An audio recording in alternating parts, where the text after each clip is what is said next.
কলকাতা বইমেলা হয়ে গেছে 1 মাস হলো। তো ওখানে গিয়ে যে বইগুলো কিনেছিলাম সেই বইগুলোর উপরে কোনো ভিডিও বা শর্টস কিছুই বানাতে পারিনি, একটু ব্যস্ত ছিলাম। তো এখন একটু সময় হয়েছে, তাই বসেছি বইগুলো নিয়ে। বইগুলো পড়াও হয়নি। প্রথম বইটা তপন বন্দ্যোপাধ্যায়ের লেখা উপমা কালিদাসস্য। এটা দেজ পাবলিকেশন থেকে কিনেছি। বইটার মুদ্রিত মূল্য হচ্ছে 499 টাকা।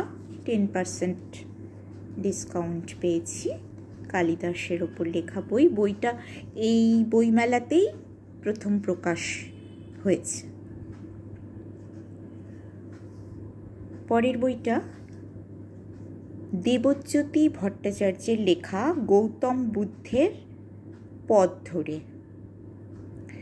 এই বইটা পত্রভারতী থেকে প্রকাশিত। এই বইটারও মুদ্রিত মূল্যটা দেখে নিই, 395 টাকা। 10% ডিসকাউন্ট অবভিয়াসলি।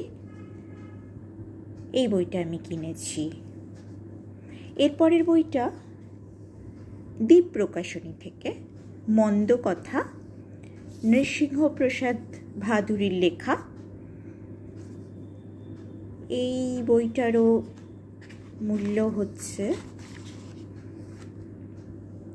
300 টাকা। এটা কিনেছি। তারপরে একটু অন্য রকমের দুটো বই একলব্য প্রকাশনী থেকে। একটা হচ্ছে ক্লাচ অফ ডেথ, দীপচক্রের লেখা।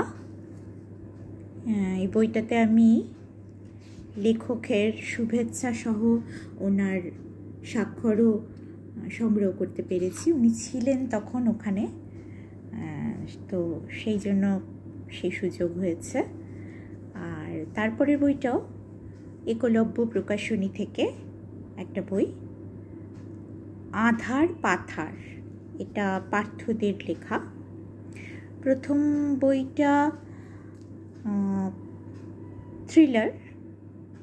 থ্রিলার গোত্রের, আর পরেরটা এটা বলা হচ্ছে যে মোটামুটি ওই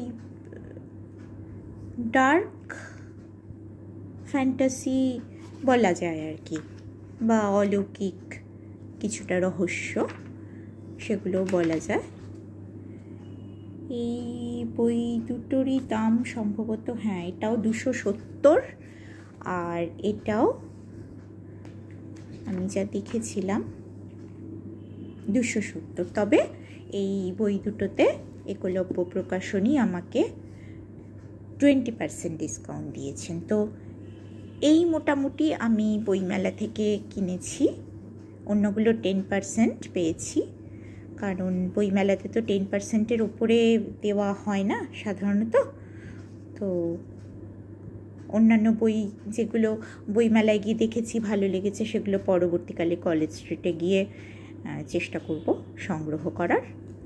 তো এখনও বইগুলো সেভাবে পড়া হয়নি, জাস্ট পাতা উল্টে দেখেছি। পড়ার পরে রিভিউ দেওয়ার ইচ্ছে আছে।